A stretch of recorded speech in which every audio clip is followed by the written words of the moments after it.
नमस्कार, आप देख रहे हैं सनराइज न्यूज। मैं हूं आपके साथ चिराग सुखीजा और मेरे चेहरे की मुस्कान बता रही है भाई खुशी है। लॉर्ड्स टेस्ट इंडिया ने जीता है और यह तीसरा ही टेस्ट मैच आज तक भारत ने लॉर्ड्स की सरजमी पर जीता है।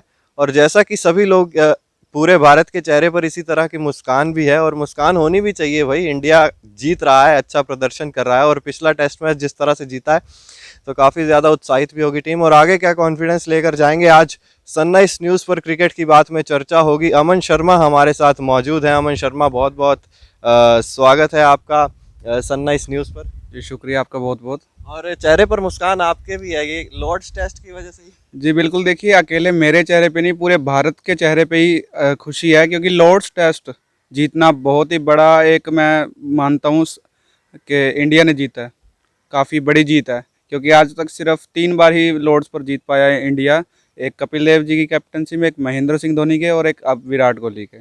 और जिस तरह से लॉर्ड्स टेस्ट मैच जीता है, थोड़ी वहाँ पर कुछ देखने को भी मिला, एक तरह का एग्रेशन कह सकते हैं, या फिर जिस तरह से एंडरसन को बुमराह ने बाउंसरें मारनी शुरू की, तो क्या ये जीत का कॉन्फिडेंस आगे जाएगा या किस तरह का वो माहौल बनेगा लीड्स टेस्ट में? देखिए जीत का कॉन्फिडेंस तो ज़रूर जाएगा, लेकिन एक बात और है कि जो ये कॉन्फिडेंस है इसको कंट्रोल में रखना होगा, क्योंकि कई बार ओवर कॉन्फिडेंस में टीम में मात खा जाती है। ये हमने पहले भी काफ़ी देखा है कि इंडिया 2018 में भी एक टेस्ट मैच जीतने के बाद पीछे रह गई थी, और इंग्लैंड को कम मत आकी, बहुत बड़ी टीम है, होम टीम है, कम बैक कर सकती है। जिस तरह से ये मुकाबला आज खेला जाना है लीड्स में, ये तीसरा टेस्ट मैच भारत इंग्लैंड के खिलाफ खेलेगा और माहौल पूरा सेट हो चुका है। जिस तरह से अगर हम मौसम की भी बात कर ले तो पाँचों दिन में, हालांकि यहाँ पर ओवरकास्ट कंडीशंस रहती हैं, लेकिन फिर भी बारिश के जो हैं कम चांसेस हैं। क्या कुछ कह रहा है मौसम की, बारिश हो सकती है थोड़ी बहुत, इस मैच में भी खलल डाल सकती है? देखिए इंग्लैंड के मौसम के बारे में तो कोई खुद प्रोडिक्ट कोई नहीं कर सकता, इंग्लैंड का व्यक्ति भी नहीं कर सकता। जिस तो तरह से हम भी कहते हैं कि बारिश आएगी उस दिन नहीं आती है, और जिस दिन कहते हैं कि नहीं आएगी उस दिन आ जाती है। देखिए इंग्लैंड के बारे में तो कुछ सोचना ही खतरनाक है कि एक सेकंड बारिश है, दूसरे सेकंड बारिश नहीं है। ये हम पिछले काफ़ी मुकाबलों में देख चुके हैं। जी बिल्कुल, जिस तरह से इंग्लैंड में टेस्ट मैच होता है तो मौसम ओवरकास्ट ही रहता है और जिस तरह से प्रिडिक्शन नहीं किया जा सकता, अमन ने भी हमें बताया। चलिए बात कर लेते हैं लीड्स टेस्ट मैच के बारे में। किस तरह की पिच रहने वाली है? जिस तरह से कल विराट कोहली ने प्रेस कॉन्फ्रेंस भी की, हैरान हो गए थे कि इंग्लैंड की पिच पर कम घास है। किस तरह की ये पिच खेलने वाली है? देखिए हैरान तो मैं भी काफ़ी हुआ था कि इंग्लैंड की पिच पे घास नहीं है, क्योंकि देखिए इंग्लैंड का जो सबसे मजबूत, और अगर रूट की बैटिंग की बात करें तो इंग्लैंड की बॉलिंग है। एंडरसन देखिए 38-39 साल की उम्र में भी इतना बढ़िया प्रदर्शन कर रहे हैं, और इंग्लैंड की पिच पे घास ना होना मेरे लिए भी काफ़ी ताज्जुब की बात है, जो मुझे तो देखिए हजम नहीं हुई। बाकी इंग्लैंड है, कुछ भी कर सकती है।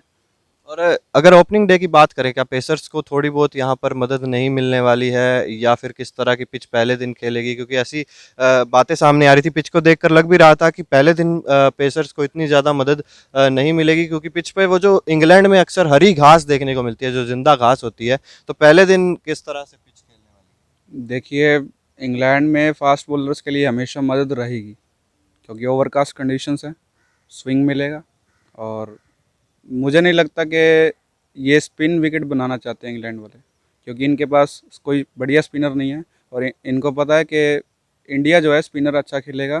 मुझे लगता है कि फास्ट बॉलर्स को थोड़ी बहुत मदद मिलेगी, ज़्यादा नहीं, लेकिन थोड़ी बहुत। है? चलिए अमन से इंडिया के कम्बिनेशन पे भी बात कर लेते हैं कि किस तरह के यहाँ पर प्लेयर्स को खिलाना चाहिए, किस तरह के कम्बिनेशन के साथ जाना चाहिए। तो चार ही पेसर्स एक स्पिनर के साथ ही टीम उतरना चाहेगी, क्योंकि इंग्लैंड है, तेज़ विकेट होती है।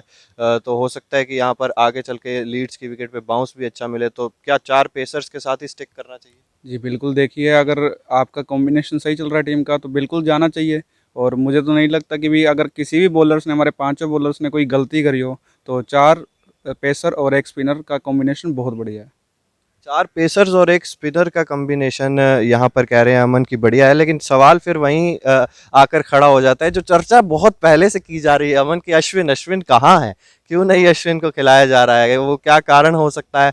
या ये अगर विकेट देखे कि इस पे घास नहीं है तो क्या अश्विन को मौका दिया जा सकता है? किस तरह की सोच यहाँ पर कप्तान कोहली की रहने वाली है? देखिए अश्विन एक मैच विनर बॉलर है, ये हम पहले भी देख चुके हैं, और विराट कोहली ने प्रेस कॉन्फ्रेंस में कहा कि हम कंडीशंस के हिसाब से बॉलर्स को यूज़ करेंगे, और मेरे हिसाब से इंग्लैंड में 2 स्पिनर खिलाना कुछ मतलब नहीं बनता।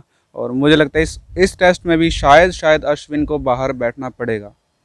जिस तरह से साफ संकेत यहाँ पर हम सबको भी लग रहे थे, अश्विन को बाहर बैठना पड़ सकता है। हालांकि जब प्लेइंग 11 अनाउंस होगी तभी ये सामने आ पाएगा कि अश्विन खेलेंगे या नहीं खेलेंगे, क्योंकि रविंद्र जडेजा एक तरह से बैटिंग को भी स्ट्रॉन्ग अगर देखा जाए तो शुरू से ही रविंद्र जडेजा अश्विन से ऊपर बैटिंग करते हैं।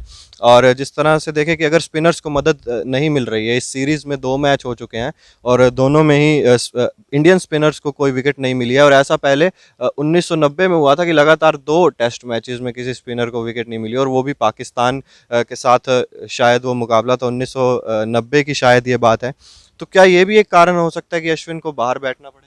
जी बिल्कुल, देखिए स्पिनर को विकेट नहीं मिलना कुछ मेरे लिए ताज्जुब नहीं है, क्योंकि इंग्लैंड है और जडेजा की सिर्फ बॉलिंग नहीं, सिर्फ बैटिंग नहीं, वो फील्डिंग में भी काफ़ी मदद करते हैं। अश्विन से काफ़ी हाई रेट है उनका फील्डिंग में, क्योंकि आपको 20 से 30 रन बचा के दे सकते हैं। जी, वो पॉइंट पे खड़े होते हैं और अपने इधर 6 फीट इधर और 6 फीट इधर वो एरिया सारा कवर कर लेते हैं, तो इसलिए भी जडेजा शायद एक इम्पोर्टेंट जी बिल्कुल, आप देखिए कि अगर आप करंट इंडियन टीम में देखेंगे तो सबसे ज़्यादा रनआउट मेरे ख्याल से रविंद्र जडेजा ने ही करे हैं काफ़ी दूर से। जी बिल्कुल, रनआउट्स अगर बात की जाए तो रविंद्र जडेजा ने ही किए हैं, और आउटफील्ड में भी काफ़ी तेज़ रहते हैं अगर वहाँ पे ज़रूरत पड़ती है तो। और एक स्लो ओवर रेट की भी यहाँ पर चर्चा हो रही थी पिछले 2 टेस्ट मैचेस में, कि वो 1 घंटे में 10 या 11 ओवर ही निकल पा रहे थे, तो उसको सुधार करने के लिए भी रविंद्र जडेजा ज़रूरी है। जी बिल्कुल, क्योंकि आप देखिए रविंद्र जडेजा सिर्फ T20 में नहीं, टेस्ट क्रिकेट में भी 1-1.5 मिनट में अपना ओवर ख़त्म कर देते हैं, जो मेरे ख्याल से और कोई स्पिनर तो नहीं कर पाता। और इससे पेसर्स को मदद मिलेगी बिल्कुल रणनीति बनाने काफ़ी में, दबाव डालने में। बिल्कुल काफ़ी मिलती है। देखिए अगर वो आप सेशन की बात करें, एक सेशन में अगर 30 ओवर होने हैं और आपके 26 ही ओवर डले हैं और लास्ट के 10 या 15 मिनट बचे हैं और आप 1 या 2 ओवर फास्ट बॉलर्स को देना चाहते हो, तो रविंद्र जडेजा को 1 आधा ओवर करवाना काफ़ी टाइम बचा देता है आपके लिए, अगर आप एक पेसर को ज़रूर लेके आ सकते हैं उनकी जगह। जी, बिल्कुल। और अगर इंग्लैंड टीम की अगर बात करें अमन, इंडियन कॉम्बिनेशन की हमने बात की, और अगर इंग्लैंड की बात करें तो डॉम सिबली अंदर आती गेंद अक्सर परेशान करी है। पिछले 2 टेस्ट मैचेस में हमने देखा है कोई खासे रन भी नहीं आए हैं उनके बल्ले से। और दूसरी बात, अंदर आती गेंद, हालांकि आखिरी इनिंग्स में वो बाहर जाती गेंद के साथ उन्हें छकाया था, लेकिन फिर भी अंदर आती गेंद डॉम सिबली को परेशान कर रही थी। डेविड मलान को टीम में शामिल किया गया है इंग्लैंड की तरफ से। क्या ये चेंजेस कितने अहमियत रखते हैं, और उसका टॉप ऑर्डर अब किस तरह से चेंज आपको लगता है किया जाएगा? देखिए डेविड मलान को जगह मिली है क्योंकि उन्होंने काउंटी क्रिकेट में 199 बनाए थे अभी इस जून में। तो मेरे ख्याल से डेविड मलान एक T20 क्रिकेटर हैं, टेस्ट स्पेशलिस्ट मैं उनको नहीं मानता।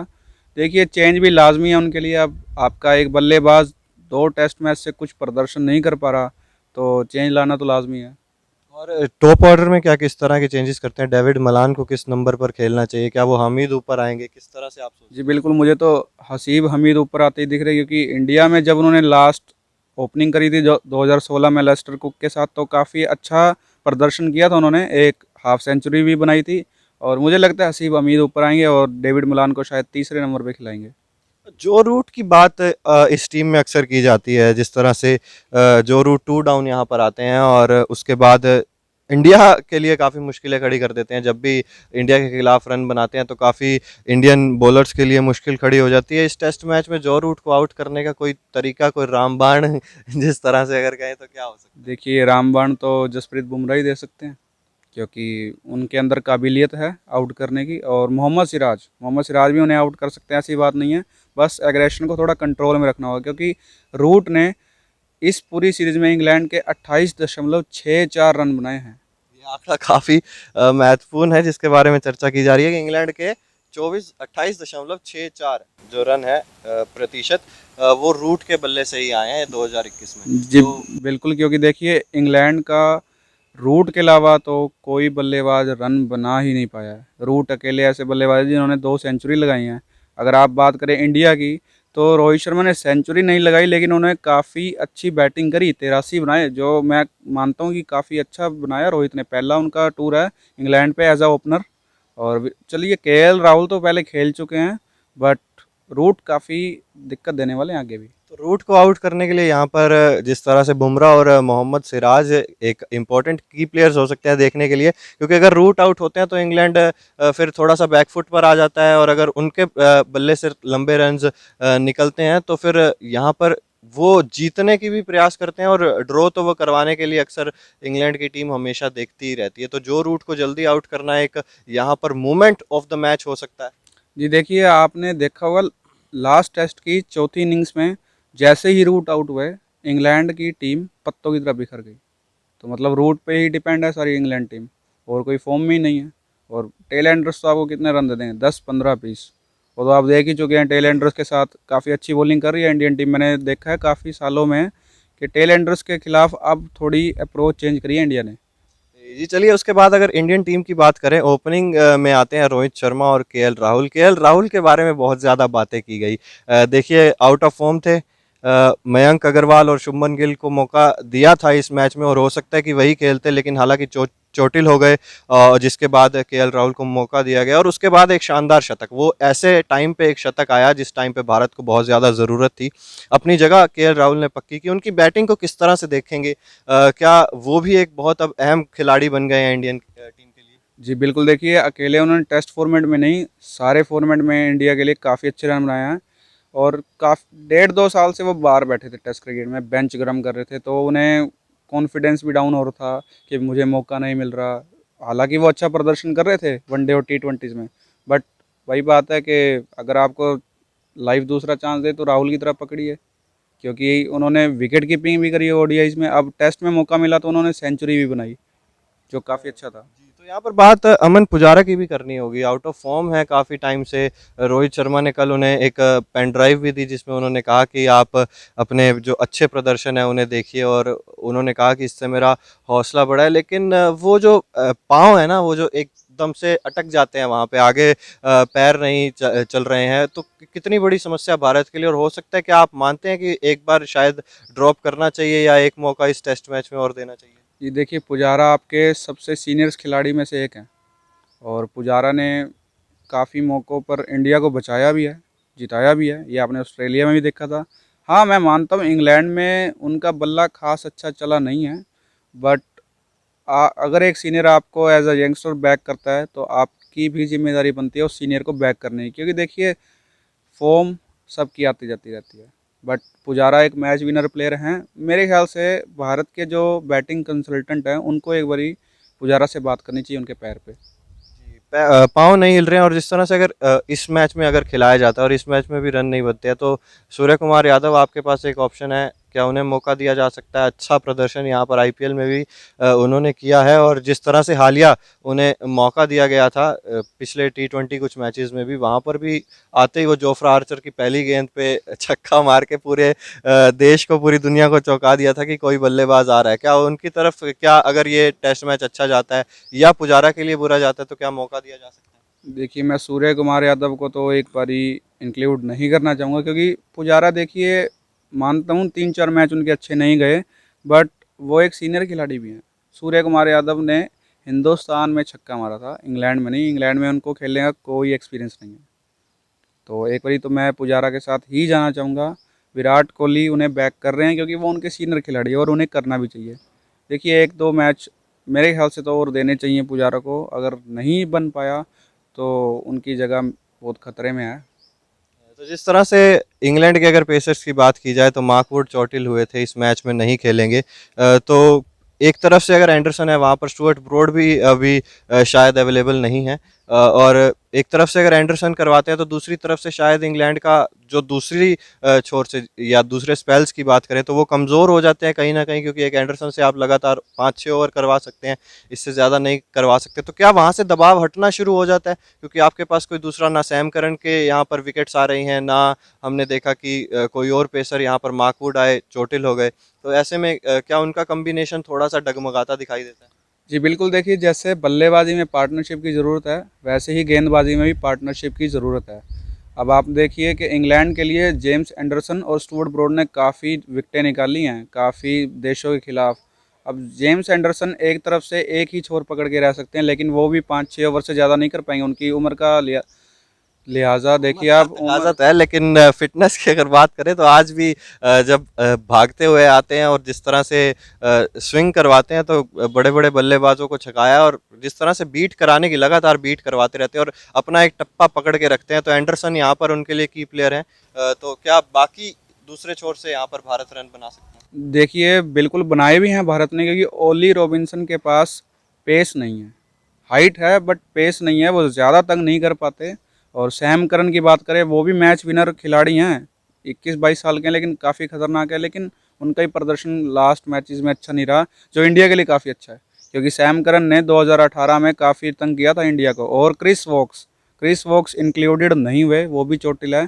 2018 में एंडरसन के बाद अगर किसी ने तंग किया है हिंदुस्तान को तो वो क्रिस वॉक्स से। उनकी कमी बहुत महसूस हो रही है इंग्लैंड को। कमी महसूस हो रही है क्रिस वॉक्स की, और कमी हमें एक चीज़ की और महसूस हो रही है अमर, वो है टॉस। इंग्लैंड में विराट कोहली और टॉस का जो नाता है वो मेरे हिसाब से बहुत दूर दूर तक 36 का आंकड़ा है टॉस जीतने का। उसके बारे में उसका चलिए, वो तो एक किस्मत की बात है, सिक्का उछलेगा किसी भी पक्ष में गिर सकता है। लेकिन क्या यहाँ पर भी आपको लग रहा है कि एक और टॉस जो है विराट कोहली के हाथ से गिर सकता है? देखिए इंग्लैंड में मौसम की प्रेडिक्शन और विराट कोहली की टॉस की दोनों ही मुश्किल है, दोनों ही आपको कहें सरप्राइज कि टॉस की प्रिडिक्शन आसान है, क्योंकि 8 मैच यहाँ पर एज अ कैप्टन इंग्लैंड में विराट कोहली ने खेले हैं और 8 के 8 ही टॉस उन्होंने हारे हैं। तो इतना मतलब 100% का रेट शायद यहाँ पर विराट कोहली कंसिस्टेंट है। बल्लेबाजी की भी बात करेंगे कि विराट कोहली की बल्लेबाजी वो जो शुरुआत में या कहें कि थोड़ी देर बाद भी जो बाहर जारी होती है गेंद या शरीर से दूर होती है, शरीर से दूर खेल जाते हैं, वो आउटसाइड एज ले जाते हैं, काफ़ी बार आउट हुए हैं, जेम्स एंडरसन ने उन्हें परेशान किया है। तो क्या उस पर विराट कोहली को काम करने की ज़रूरत है कि बाहर की जो दूर होती है ऑफ स्टंप से गेंद उन्हें छोड़ें और जो शरीर से दूर है उसे ज़्यादा ना खेलें? जी बिल्कुल। देखिए 2014 में भी जब इंग्लैंड का दौरा किया था हिंदुस्तान ने, तब यही काफ़ी परेशान किया था इस गेंद ने विराट कोहली को, और काफ़ी लंबे अरसे तक करा था। लेकिन 2018 में उन्होंने कमबैक भी किया था, बट अब मुझे लगता है कि उन्हें थोड़ा चेंज करना पड़ेगा अपनी अप्रोच को। क्योंकि देखिए टॉस जीतना ना जीतना वो एक अलग पार्ट है। एक टीम के पास दो प्लान हमेशा रेडी होते हैं कि जब वो टॉस जीतेंगे या हारेंगे। और विराट कोहली की बैटिंग देखिए, आप आउट ऑफ फॉर्म नहीं कह सकते उन्हें, वो बस मिस जज कर रहे हैं हर बॉल को। देखिए काफ़ी अच्छे रन बनाए हैं, 43 भी बनाया है, सेंचुरी नहीं बनाई है, वो भी काफ़ी लंबा अरसा बीत चुका है। 2019 में लास्ट बनाई थी उन्होंने, और वो भी बांग्लादेश के खिलाफ। उसके बाद से सेंचुरी नहीं आई। पास जरूर पहुंचे ऑस्ट्रेलिया में पिंक बॉल टेस्ट मैच में, 74-75 बनाए थे, बट अजिंक्य रहाणे ने उन्हें रन आउट करवा दिया। मुझे लगता है कि विराट कोहली को भी थोड़ा करना पड़ेगा अप्रोच को चेंज। क्या अप्रोच को सिर्फ रन से नहीं, हम देखें कि लंबा खेलने की कोशिश करें, टिके वहाँ पर। अगर आप 100-150 गेंदें खेलते हैं, 100 गेंदें निकालते हैं, तो उसके बाद क्योंकि इंग्लैंड में ये तो है नहीं कि आपको कोई भी गेंद कभी भी छका सकती है। ऐसा नहीं है कि आप एक बार सेट हो गए तो आप सेट हैं। वो एक गेंद कभी भी ऑफ स्टंप से पड़कर बाहर निकलती है, वो आपको परेशान करती है। लेकिन फिर भी अभी फिलहाल लंबा खेलने की ज़रूरत है, टिकने की ज़रूरत है। जी बिल्कुल। देखिए केएल राहुल ने जो शतक बनाया था वो 200 गेंदों में बनाया था, और अगर उन्होंने 200 गेंदें खेली हैं तो काफ़ी गेंदों ने उन्होंने छकाया भी होगा, काफ़ी उन्होंने छोड़ा भी है। टेम्परामेंट दिखाने की ज़रूरत है। कुछ विराट कोहली को चेतेश्वर पुजारा की भी टेंशन है, क्योंकि वो काफ़ी जल्दी आउट हो जाते हैं, लंबा नहीं खेल पा रहे चेतेश्वर पुजारा भी। कुछ थोड़ा माइंडसेट उस पर भी फ़र्क पड़ता है विराट कोहली की भी। बैटिंग जब करने आते हैं उन्हें लगता है भी विकेट्स गिर चुकी हैं, मुझे खड़ा रहना है, बट लेकिन जेम्स एंडरसन आते हैं और विकेट ले जाते हैं।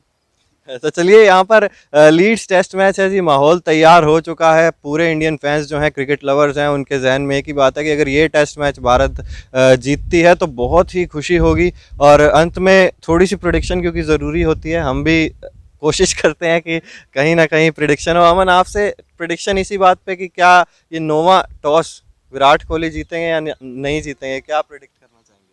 देखिए मुझे लगता है विराट कोहली ये वाला टॉस भी हार जाएंगे। चलिए, अमन का कहना है कि ये वाला टॉस हार जाएंगे। और कंपटीशन के लिए चलिए, for the sake of competition या for the sake of change, मैं कह देता हूँ कि चलिए ये वाला टॉस विराट कोहली जीतेंगे। हम देखते हैं कि हम दोनों में से किसकी प्रिडिक्शन यहाँ पर सही होती है। बहरहाल आप भी प्रिडिक्ट कर सकते हैं कि कौन ये वाला लीड्स टेस्ट मैच यानी कि तीसरा टेस्ट मैच इस सीरीज का जीतने वाला है। आप प्रिडिक्ट करिए, कमेंट बॉक्स में हमें बताइए कि इंग्लैंड या इंडिया कौन जीतेगा ये वाला टेस्ट मैच। सनराइज न्यूज़ को सब्सक्राइब कर लीजिए क्योंकि ये अब क्रिकेट का अड्डा बन चुका है। यहाँ पर आपको हर क्रिकेट से जुड़ी वीडियोज़ मिलेंगी। अमन हमारे साथ मौजूद होंगे, हम चर्चा करेंगे मैच के बारे में और किस तरह से इंडिया प्रदर्शन कर सकती है उसके बारे में भी। फिलहाल इस वीडियो में बस इतना ही। आप देखते रहिए सनराइज न्यूज़।